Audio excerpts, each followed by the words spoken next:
Shalom bene data muri Yesu Kristo. Imana amahoro ibahe umugisha. Mwebwe abakoze subscribe tubana buri munsi hano kuri iki gicaniro. Imana ibagirire neza, Imana ibahe umugisha, Imana ibagurire imbago, Imana ibahe kuzamuka no gukura cyane mu mwuka no mu mibereho. Hindura ubuzima bwanyu imbere n'inyuma mu izina rya Yesu Kristo. Mwebwe abakoze subscribe, nawe utarayikora uje ari ubwa mbere, Imana nawe iguhe umugisha, Imana nawe ikugirire neza. Ntugende nawe utayikoze, kandi ntimukibagirwe gukanda like na share. Iyo ukanze like bivuga ngo YouTube ibona yuko ibyo ducishaho duha abantu babikunda, bigatuma noneho sasa igenda nayo ibisakaza ahantu hose hashoboka, hanyuma ubutumwa bwiza bukarushaho kugera kuri benshi. Mugubwe neza, mugire amahoro. Uyu munsi tuje kuganira amagambo akomeye. Uza hano kuri iki gicaniro n'umuntu witeguye kumva, n'umuntu ukuze ugomba kurya ibiryo bikomeye. Ntabwo iki gicaniro wakiriraho sirirake ihabwa abana bato bakimara gute bagitangira kurya. Twebwe rero abaza kuri iki gicaniro cya Senguho kurumva nyine icyo tugambire ni kugira ngo habeho gusenga, abantu habeho no kubohoka. Turya ibiryo bikomeye rero bidufasha kubohoka. Uyu munsi rero tugiye kuvuga amagambo akomeye, tugiye kuvuga ingaruka z'ubusambanyi 10 zigera muri 11. Ingaruka z'umwuka wo gusambana. Iyo umwuka wo gusambana ukuriho, uburiho izi ngaruka 11 ziba zikuriho.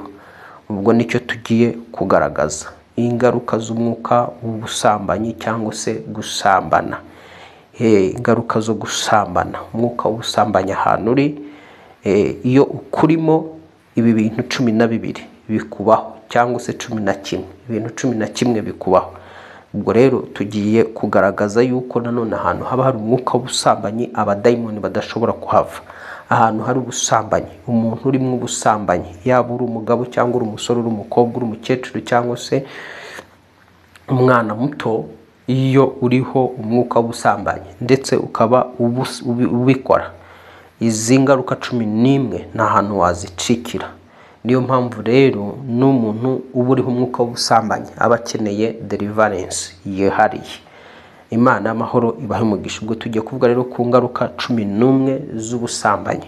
Turaza kugaragaza n'inkomoko y'umwuka w'ubusambanyi. Hanyuma noneho wowe uje hano kuri Senga ubohoke, uzi ko uwo mwuka ukugendaho, uzgomba guca muri deliverance kugira ngo Imana ikuvane izo ngaruka. Iyo wabiciyemo, iyo ubukora ibi bintu biba bikubaho, ubukene rero gusenga no gusengerwa kugira ngo iyi myuka igucikeho, kuko nyuma y'ubupfumu n'ubukonikoni, nyuma yo gucibwa indasago n'ibindi byose, ahantu nanone ahantu ikintu ushobora gukora abadayimoni ntibagucikeho, imyuka mibi ntigucikeho, ni ugusambana. Rero gusambana cyangwa ubusambanyi ni umuryango mugari wagutse abadayimoni binjiriramo, bava mu muntu binjira mu wundi. Ni umuryango mugari cyane imyuka mibi yinjiriramo isesera mu bugingo bw'umuntu. Ubugingo bw'umuntu noneho bukisanga buri munsi y'ubutware bwa Satani. Umuntu usamba ntashobora kuva mu maboko ya Satani, ntashobora kuva mu maboko y'imbaraga z'ikuzimu. Imbaraga z'ikuzimu ziramuherana. Niyo mpamvu rero tugiye kureba izo ngaruka 11, ariko reka tubanze dusenge. Mana mu izina rya Yesu Kristo, ni wowe uhishura, ni nawe utwigisha ibyo tutamenya, ni wowe uduhishurira ibihisha ubwenge bwacu n'imitima yacu. Mwuka wera manuka mu izina rya Yesu Kristo bamugapfa kazuka, maze uduhe gusobanukirwa ingaruka z'uyu mwuka katika jina la Yesu wanesheje ubupfu n'ikuzimu, kandi ubashe no kubohora abantu bawe ubaca kuri uyu mwuka wari warabatoteje kandi warabagiriye nabi. Urakoze kuko uri Imana, manuye amavuta yawe n'imbaraga zawe, kandi buri wese uje kuri Senga Ubuhoke ahabwe umugisha, imbaraga zatuma wumva iri jambo atarisoza ndazivima. Imyuka yatuma baza hano kuri Senga Ubuhoke batumva, badasobanukirwa, ndavuma iyo myuka mu izina rya Yesu Kristo. Reka uza wese kuri Senga Ubuhoke Mwami ujye umuha kumva inyigisho ayisoze katika jina la Yesu, kandi Mwami ibashe kumubohora. Buri wese uje kuri Senga Ubuhoke Mwami, buri kigisho cyose cyaca ujye ukinyuramo kugira ngo umubohore kandi umukize. Ni mu izina rya Yesu Kristo ngapfa kazuka. Amen, amen, amen. Reka rero dukomeze tugiye kuvuga kuri izo ngaruka nyine 11 z'umwuka w'ubusambanyi. Nyuma yo kuzivuga turaza gusoma ijambo ry'Imana. Reka dusome, reka mbere yuko dusoma ijambo ry'Imana cyangwa se mbere yuko dukomeza mu ijambo ry'Imana, reka tubanze dusome kimwe mu cyanditswe, hanyuma mpite mvuga kuri izi ngaruka z'umwuka w'ubusambanyi. Abakorinto, igitabo ubutumwa bwiza bwanditswe, ubutumwa bwiza tubona mu Bakorinto igice cyaho cya mbere. Abakorinto ba mbere igice cya 6 n'umurongo waho wa 13. Abakorinto ba mbere igice cya 6 n'umurongo waho wa 13 handitswe ngo, Abakorinto ba mbere igice cyaho cya 6 kuva ku murongo wa 13 handitswe ngo, ibyo kurya n'iby'inda n'inda nayo ni ibyo kurya, nyamara Imana izabitsemba byose. Nuko rero umubiri si uwo gusambana, ahubwo ni umwami, kandi umwami nawe ni uw'umubiri. Reka tongere dukomeze 14 ngo, kandi ubwo Imana yazuye umwami wacu Yesu, natwe izatuzurisha imbaraga zayo. Ntimuzi yuko imibiri yanyu ari ingingo za Kristo? Mbese noneho ntore ingingo za Kristo nkazihindura ingingo za maraya? Ntibikabeho. Nimuzi yuko uwifatanya na maraya ababaye umubiri umwe nawe, ariko uwifatanya n'umwami Yesu ababaye umwe nawe, umwuka umwe nawe. Reka nongere nsubire muri iri jambo ndisome neza. Ibyo kurya n'iby'inda n'inda nayo ni ibyo kurya, nyamara Imana izabitsemba byose. Nuko rero umubiri si uwo gusambana, ahubwo ni uw'umwami, kandi umwami nawe ni uw'umubiri. Kandi ubwo Imana yazuye umwami Yesu, natwe izatuzurisha imbaraga zayo. Ntimuzi yuko imibiri yanyu ari ingingo za Kristo? Mbese noneho ntore ingingo za Kristo nkazihindura ingingo za maraya? Ntibikabeho. Ntimuzi yuko uwifatanya na maraya ababaye umubiri umwe nawe? Kuko Imana yavuze iti, bombi bazaba umubiri umwe. Ariko uwifatanya n'umwami Yesu ababaye umwuka umwe nawe. Gusambana cyangwa ubusambanyi muri Bibiliya bugarukwaho inshuro zigera muri 54. Isezerano rya kera ni inshuro 39, isezerano rishya ni inshuro 54. Bumvise rero ijambo ry'Imana uko rivuga, ritangira tubwira ngo inda n'ibyo kurya n'iby'inda, ngo ariko byose Imana izabitsemba.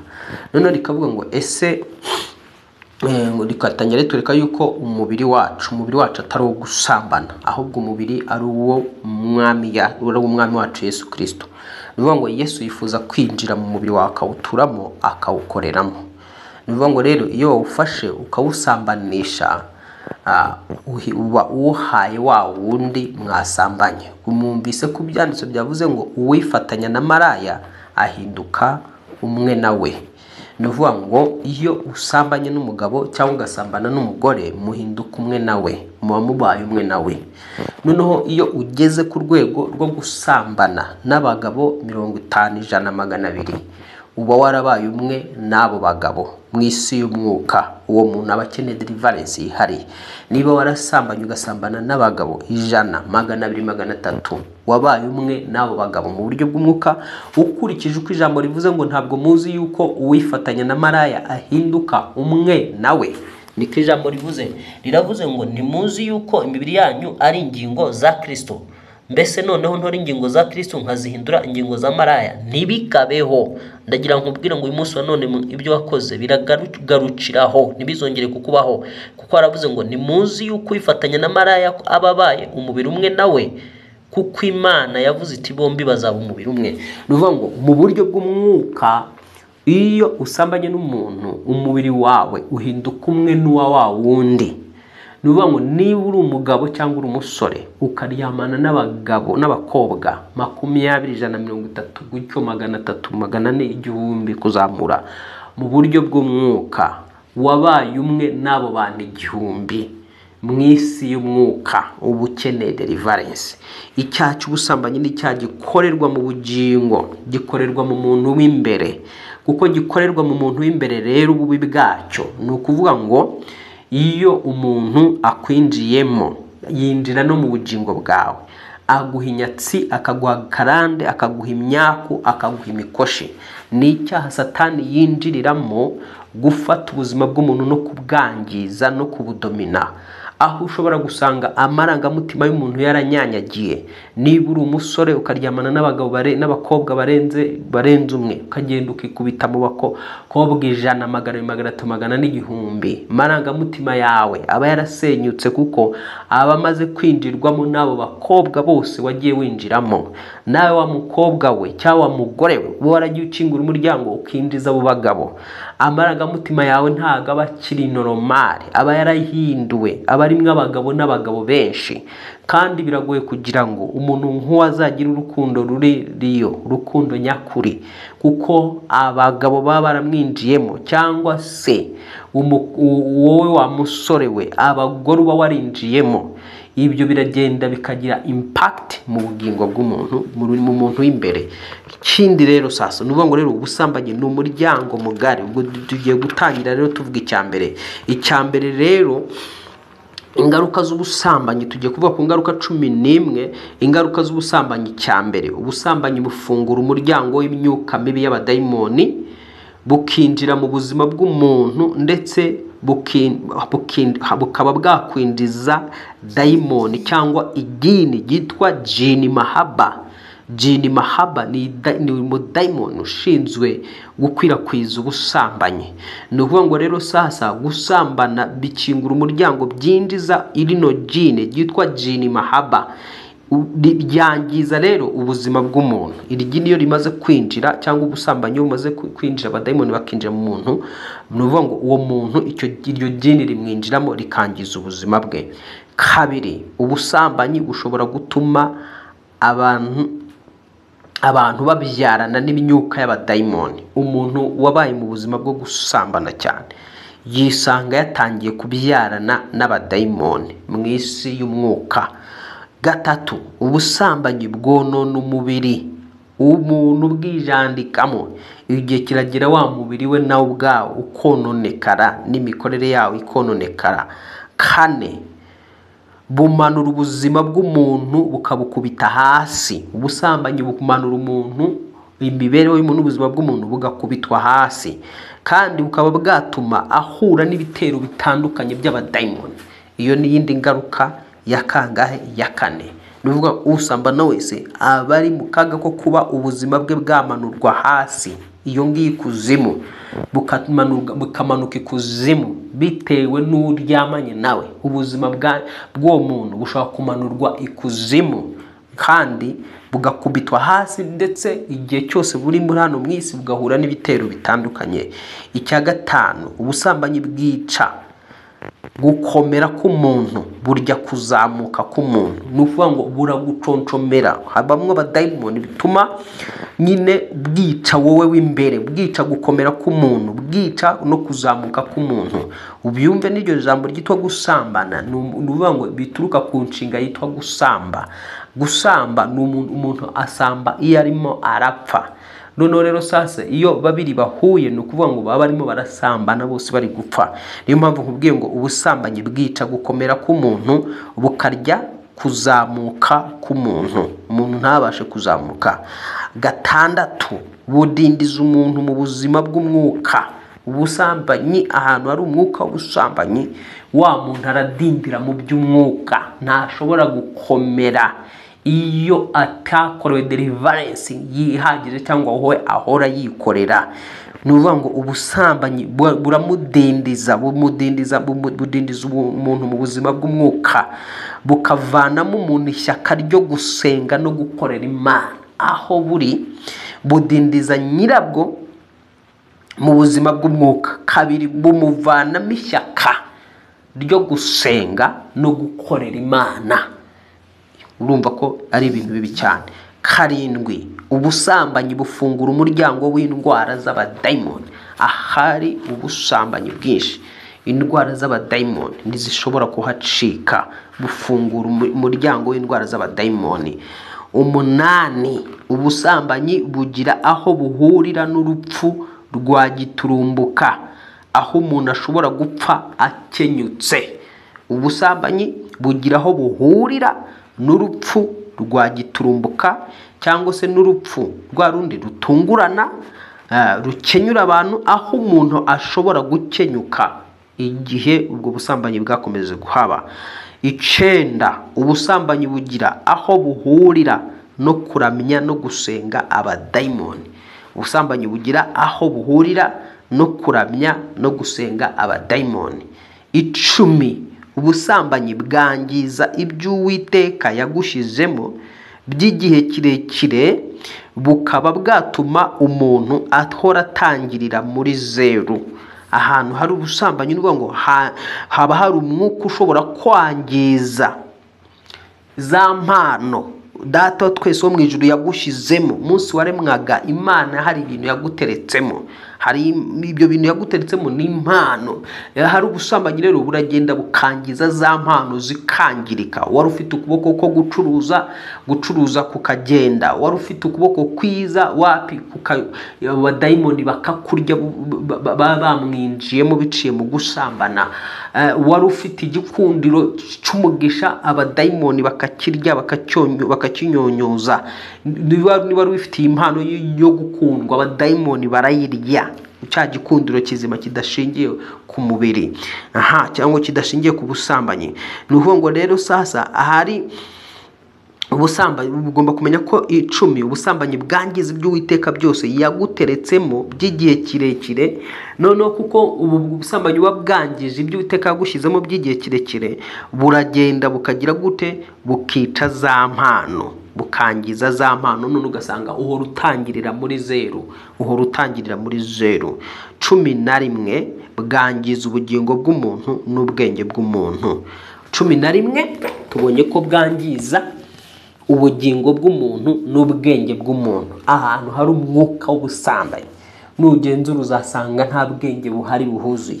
Uzasanga nyiri kububamo agira amagambo y'ubupfapfa, agira amagambo y'ubugoryi, agira amagambo menshi aterekeranye, akavuga ataziga. Ubwenge buragenda ahari ubusambanyi. Ni ukuvuga ngo ubugingo bw'uwo muntu burangirika n'ubwenge bw'umuntu bukangirika. So umwuka w'uburaya rero n'umwuka w'ubusambanyi uturuka ku bicaniro. Ni ukuvuga ngo nabyo buriya ni ukuvuga ngo ni ubwabwo ubusambanyi bugira ibicaniro byabwo, So iyo wemeye rero buriya gusambana n'umuntu, uba wemeye kuba umwe nawe mu buryo bw'ubugingo. Igihe cyose wemeye gusambana n'umugore, wemeye gusambana n'umugabo, wemeye gusambana n'umusore, wemeye gusambana n'umuntu uwo ari we wese, menya ngo wemeye kuba umwe nawe mu buryo bw'ubugingo. Aragutransferamo ya myuka yose y'abakobwa yinjiyemo. Niba ari umusore, nawe wa musore we, uwo mukobwa aragutransferamo ya myuka yose y'abasore yaryamanye nabo. So nuvuga ngo rero sasa izo mbaraga zita zinjira mu bugingo bw'umuntu, umuntu akabaho ariko mu isi y'umwuka ari umupfu, atari muzima. Atari muzima.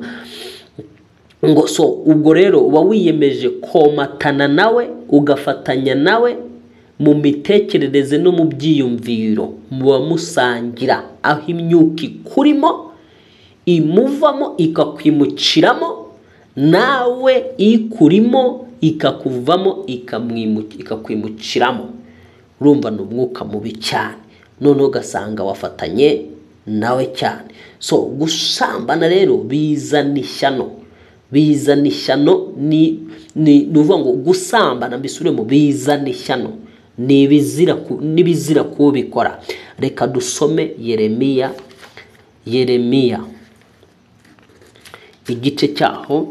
Yeremiya igice cyaho cya 13, aho tubona iryo jambo. Yeremiya igice cya 13 n'umurongo waho wa 27 handitswe ngo nabonye ibizira byawe ndetse n'ubusambanyi bwawe n'ijwi ryawe ry'ubusambanyi. Reka nongere nsubiremo neza uyu murongo ngo nabonye ibizira byawe ndetse n'ubusambanyi bwawe n'ijwi ryawe ry'ubusambanyi n'ibizira byo kwibunza kwawe wakoreye ku misozi no mu kibaya. Uzabona ishyano Yerusalemu we, wanze kwezwa. Mbese ibyo bizahereza he? Wumvise iby'iri jambo? Ni ukuvuga ngo ahari umwuka w'ubusambanyi haba hari ibizira byinshi cyane. Umwuka w'ubusambanyi ni ukuvuga ngo ahari ubusambanyi ni umuryango. Ubusambanyi ni umuryango winjiza abadayimoni b'ibizira bitandukanye.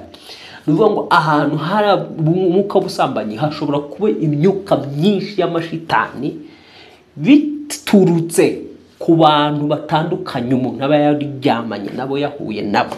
Ahari umwuka w'ubusambanyi n'uburaya haba harindiriye y'abadayimoni batandukanye bava mu bagabo binjiye muri uwo mukobwa, cyangwa se bava muri uwo mukobwa binjiye muri uwo mugabo. Aba habindira y'abadayimoni. Ubusambanyi rero umuntu warabwigaragwemo cyangwa ububamo aba akeneye deliverance. Nyuma yo gukorerwa deliverance noneho sasa nawe aba akeneye buri isengesho ryose rigenda ryinjira mu byiyumviro byiwe, kuko ibyiyumviro byiwe n'ama emotions yiwe aba yaragiye yinjiramo abantu batandukanye. Za emotions zikagenda zikifatanya n'iza Karisa, zikifatanya n'iza Paul, zikifatanya n'iza Jonas, zikifatanya. Ugasanga mbega mu muntu umwe mu marangamutima ye harimo abantu barenga 1000 binjiye mu buzima bwe. Noneho sasa nuvuga ngo kugira ngo marangamutima abe delivery ku wabaye muri ubwo busambanyi, nuvuga ngo iyo marangamutima aba kontrolwa n'ikuzimu biciye mu myuka y'abantu bagiye binjira muri uwo muntu. Kuko twabonye yuko iyo wemeye gusambana kuba wemeye kuba umwe na wa wundi musambanye mu buryo bw'ubugingo, mu buryo bw'imyumvire, mu buryo bw'imitekerereze, uba wiyemeje komatana nawe. Arakwanduza rero igihe uhuye n'umuntu wahuye n'abantu benshi, igihe uhuye n'umuntu wahuye n'imyuka itandukanye iyo busambanyi, ahita kwanduza, ahita gutransferamo ibintu. Noneho sasa ugasanga mu mwuka uri imbohe ya Satani, uri imbohe y'ikuzimu. Ndagusengera kano kanya kugira ngo bohoke mu izina rya Yesu Kristo. Ndagusengera kugira ngo imbaraga z'Imana isumba byose zimanuke mu buzima bwawe.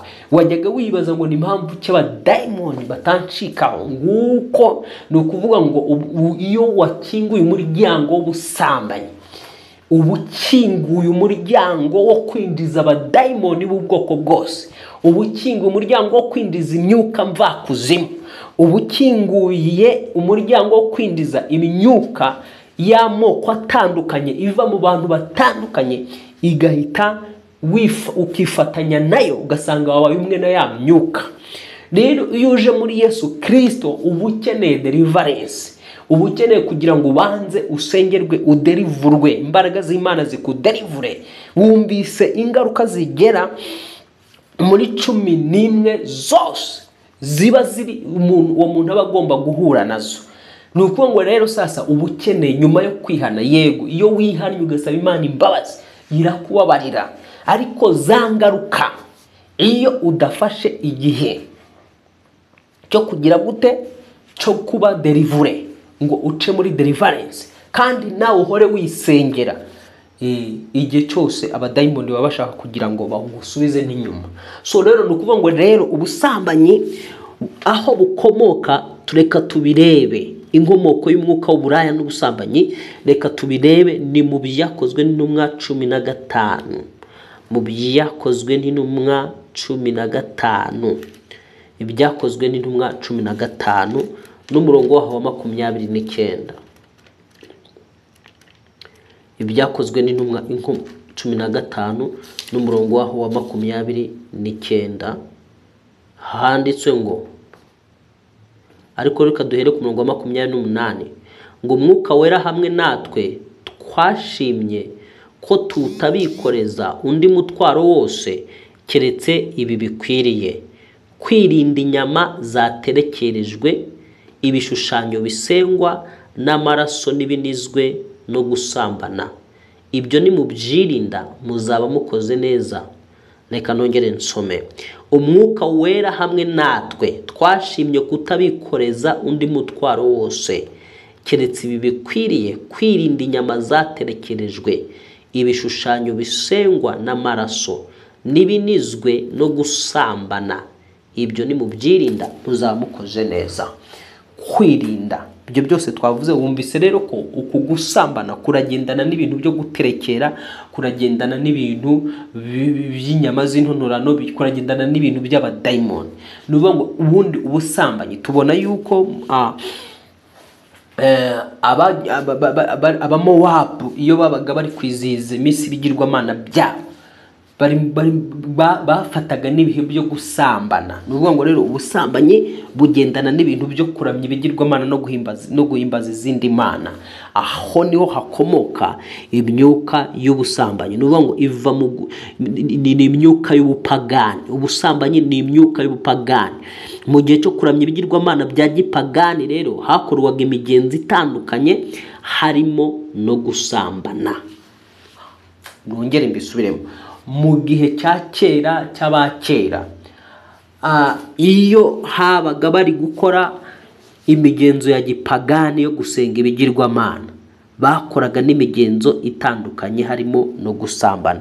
Niyo mpamvu Paulo yandikira abangaba yababwiye ngo nta wundi mutwaro mbashyizeho keretse uwo kwirinda inyama zaterekerejwe. Uko mu gihe cyo guterekerera abadayimoni babaterekerera inyama, mu gihe cyo kuba bikubitaga imbere y'ibishushanyo babisenga, no mu gihe cyo kurya amaraso y'ibyabaga byanizwe, bagerekagaho gusambana. Niyo mpamvu rero hano Paulo yandikira abantu akababwira ngo mwirindere, ni mubyirinde ibyo muzaba mukoze neza. Iyo wirinze ibi bintu rero kirinda gusambana, ubukoze ubwawe uba wikoreye. Buriya kenshi na kenshi Imana ijya ibuza abantu bayo ikavuga ngo ntugasambane, ukagira ngo Imana niba ifitemo inyungu. Nta kudasambana kwawe nta nyungu Imana ibifitemo, ndetse ahubwo ni wowe ubifitemo ibihombo. Ubu uri murica ubuzima bwawe bitewe n'urukundo rw'Imana igukunda, kakubwira ngo mwana wanjye ntugasambane, kuko izi ngaruka z'ibyo ugomba kuvana muri ibyo. Mwumvise rero izo ngaruka zigera muri 11 zose. Aka kanya rero ndagira ngo dusoreze ahangaha, dufate umwanya wo gusenga. Wumvise ingaruka z'ubusambanyi zigera muri 11. Wumvise ko iyo umuntu asambana yifatanya na wa wundi baba basambana. Ubusambanyi ndagira nkubwire ngo bwanduza umuryango, bukangiza umuryango. Hari ikindi narimvuze, twabonye ko buteza ishyano n'ibizira, ariko kandi reka turebe ko bwanduza umuryango ndetse kandi bukanduza n'igihugu. Reka dusome. Umuryango wabayemo ubusambanyi bwinshi cyane, Imana iragenda ikabona ko wabaye ikizira, wanduye cyane, ndetse n'igihugu kirimo ubusambanyi Imana ikibona ko cyanduye. Reka dusome Yeremiya igice cyawo cya 3 murongo wa 2. Nari ngiye gusenga ntasomye uno murongo, kandi n'uw'ingenzi. Uwiteka kubohore ku mwuka w'ubusambanyi mu izina rya Yesu Kristo. Imana ikuvanireho izi ngaruka z'ibyo byose dusomye mu izina rya Yesu. Ngo baravuga bati umugabo ngo Yeremiya igice cya 3 umurongo wa 2. Yeremiya igice cya 3 umurongo wa 2 ngo uburira amaso yawe mu mpinga, witegereze aho utigize utigeze uwo muryamana ni hehe? Wabategererezaga mu nzira nk'umwarabu uri mu butayu, kandi wandurishije igihugu ubusambanyi bwawe bw'ibyaha byawe. Umva iri jambo ngo uburira amaso yawe mu mpinga witegereze, aho utagize uwo muryamana ni hehe? Wabategererezaga mu nzira nk'umwarabu uri mu butayu, kandi wandurishije igihugu ubusambanyi bwawe n'ibyaha byawe. Nicyo gituma imvura yimanwa kandi nta mvura y'itumba yabonetse, ariko ufite mu maso hamaraya wanga kugira isoni. Ariko ufite mu maso hamaraya wanga kugira isoni. Urumva iri jambo rirahambaye kandi rirakomeye. Tubonye ko ubusambanyi bushobora bwanduza igihugu. Imana ikaba yafunga n'umugisha w'imvura. Imana ikaba yafunga umugisha w'ubutunzi mu muryango. Ahantu hari ubusambanyi bwinshi, Imana irarakara ikaba yafunga umugisha w'ubutunzi, ikawuboroka, hakaza inyatsi, hakabura umugisha neza burundu, bitewe n'ubusambanyi bwabonetse mu muryango. Kuko umuryango uhita ugaragara nk'ikizira, umuryango uhita ugaragara nk'uwanduye. Igihugu cyabaye mu busambanyi kigaragara ko cyanduye. Niyo mpamvu iri jambo rivuze ngo uburira amaso yawe mu mpinga witegereze, aho utagize uwo muryamana ni hehe? Wabategererezaga mu nzira nk'umwarabu uri mu butayu, kandi wandurishije igihugu ubusambanyi bwawe n'ibyaha byawe. Urumva ubusambanyi buranduza, bwanduza umuntu, bwanduza igihugu, bwanduza umuryango, bwanduza imibereho ya nyir'ubwite. Imana iguhumanure mu izina rya Yesu. Ukeneye deliverance wowe uzi ko wahuye n'umuntu urenze umwe, uzi ko wahuye n'umusore urenze umwe, 2, 3, 4, 5. Ubu ugenda wiyandurisha mu bagabo batandukanye, cyangwa wiyandurisha mu bagore batandukanye no mu bakobwa batandukanye. Ubwawe wica ubuzima bwawe warabwishe, wabutanze mu bantu batandukanye. Ukingura imiryango y'abadayimoni yinjirira mu busambanyi, bafata ubugingo bwawe, bafata umwuka wawe, bagutwara ubwenge. Twabonye ko batwara ubwenge bw'umuntu mu ngaruka twabonye ko bwangiza ubugingo bw'umuntu kandi bukangiza n'ubwenge bw'umuntu. Ndagusengera rero kano kanya kugira ngo imbaraga z'amaraso Yesu Kristo zikubohore. Wowe wabiciyemo rero, vuga uti mu izina rya Yesu Kristo risumba amazina yose, Mukiza n'Umucunguzi, nitandukanyije n'igicaniro cy'ubusambanyi bwose kimuriwe muri njyewe, cyashyizwe muri njyewe. Yewe wagicaniro cy'ubusambanyi, soka muri njye mu izina rya Yesu Kristo. Soka mu izina rya Yesu Kristo, umwana w'Imana nzima. Yesu Kristo mbohora, Yesu Kristo nkiza. Vanamo izi ngaruka zose 11 mbonye mu ijambo ryawe mu izina rya Yesu. Izi ngaruka zose Mwami nahuraga nazo ziciye mu busambanyi, tandukanya nazo. Yesu Kristo, cisha umuriro wawe, cisha umwuka wera, cisha imbaraga zawe muri njyewe. Subiramo ayo magambo cyane, yasubiremo. Vuga uti Mwami Yesu Kristo, cisha umuriro wawe, cisha imbaraga zawe, uzinyize muri njyewe. Umvane mirari ryose ryo gusambana, uritwike ryose, riranduke rimvemo mu izina rya Yesu Kristo.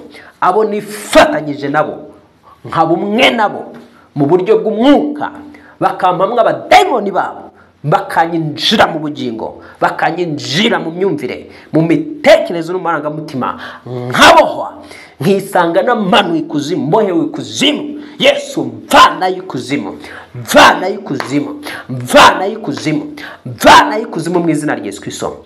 Reka ngusengere, kuko iyo wagiye uhura n'abo bantu wisanga uboheye ikuzimu, wisanga warahindutse ikizira. Imana ikubona nk'ikizira, ukeneye rwose guhumanurwa, ukeneye rwose deliverance, ukeneye amasengesho yihariye. Kandi uyu mwuka utsindwa no kwizusa no gusenga no kwimbere y'Imana cyane. Twabonye ko hano haba umwuka w'ubusambanyi bukamuramwe amavuta yo gusenga, bukavana ishyaka mu muntu ryo kubaha Imana no gutinya Imana.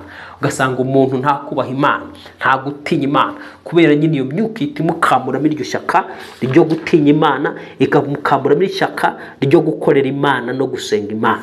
Ndakwatura kano izo mbaraga zikuvemo kwa jina la Yesu, zikuvemo kwa jina la Yesu Kristo, zikuvemo mu izina rya Yesu Kristo. Ndatura ngo umuriro w'Imana umanuke mu bugingo bwawe, umuriro w'Imana umanuke mu mutima wawe, umuriro w'Imana umanuke mu bwenge bwawe, umuriro w'Imana umanuke muri motion zawe, umuriro w'Imana umanuke mu ntekerezo zawe, umuriro w'Imana umanuke mu bwonko bwawe, umuriro w'Imana umanuke mu marangamutima yawe, mu bushake bwawe, umuriro w'Imana umanuke muri izo nyama z'uwo mubiri wawe. Urwo rugingo rwawe rwabaye mu izina ry'Yesu ubwinjiriro bw'abadayimoni, urwo rugingo rubohoke, cyo gitsina abazimu bakire kure bakigaruriye bakaba bagikoresha bakinjiramo igihe bashakiye. Katika jina ndafunga umudayimoni wari warigaruriye mu maguru hawe, waba uri umugabo, waba uri umukobwa, waba uri umusore, waba uri umukecuru, uri we wese, kwa jina mbaraga zose zigaruriye iyo myanya yawe y'ibanga, zigaruriye hagati yawe amaguru, ndazisenya mu izina rya Yesu. Acira kubohorwa n'amaraso Yesu Kristo, acira kubohorwa n'imbaraga z'umwuka wera, acira kuba delivré mu izina rya Yesu Kristo umwana w'Imana nzima. Yesu akubohore, imbaraga z'umwami zikubohore kwa jina rya Imana Data twese, guturumburemo abagabo bose bakurimo, bakwicayemo, abo winjije mu buzima bwawe bakuvemo mu izina rya Yesu Kristo umwana w'Imana nzima. Wa mugore we, abo bagabo bakuvemo, wa mukobwa abo bagabo bakuvemo, wa musore abo bakobwa bakuvemo, abo bagore bakuvemo mu izina rya Yesu Kristo. N'imyuka yose wari yaramaze kukwigarurira urindiriye igufiteho ubutware kubwo gusambana, iyo myuka ikuvemo mu izina rya Yesu Kristo amazina yose. Urakoze Mwami, nguhaye amashimwe, nguhaye icyubahiro kuringeye abantu bawe. Amashimwe nikuzo bikugarukire mu ijuru no mu isi mu izina rya Yesu Kristo amazina yose. Amen, amen. Imana ikugire neza. Fata ibyemezo rero, gusambana ni bibi, ntuzongere kubitinyuka. Wanezerwa umunota umwe, wanezerwa iminota 30, wanezerwa isaha yose, ariko ukamburwa ubuzima bw'iteka ryose, ukamburwa imigisha y'igihe cyawe kizaza. Wagenda ugiye gushaka umutsima w'igihe gitoya, ibyo kurya byo munsi by'igihe gito, ukamera nka Esawu, wibwa umugisha akawibirwa ku bishyimbo, ku inzara y'umunsi umwe yananiwe kwihanganira, bituma yibwa umugisha w'ibihe byose, aza kuwusaba arira aboroga cyane, ariko atashobora kurekipera. Nguko uko abantu bagurisha imigisha yabo, mu kwitanga mu bagabo, mu kwitanga mu basore, cyangwa mu kwitanga mu bakobwa no mu bagore. Uwiteka kubohore, Uwiteka guha umugisha, ba mu buzima bw'usenga, ba mu buzima bushaka Imana, shaka deliverance, Imana ikubohore. Mugire umunsi mwiza. Shalom shalom. Ariko ubaye utarakanda subscribe, ntugende utayikoze. Uwiteka kugirire neza, nakagaruka na hejo. Shalom.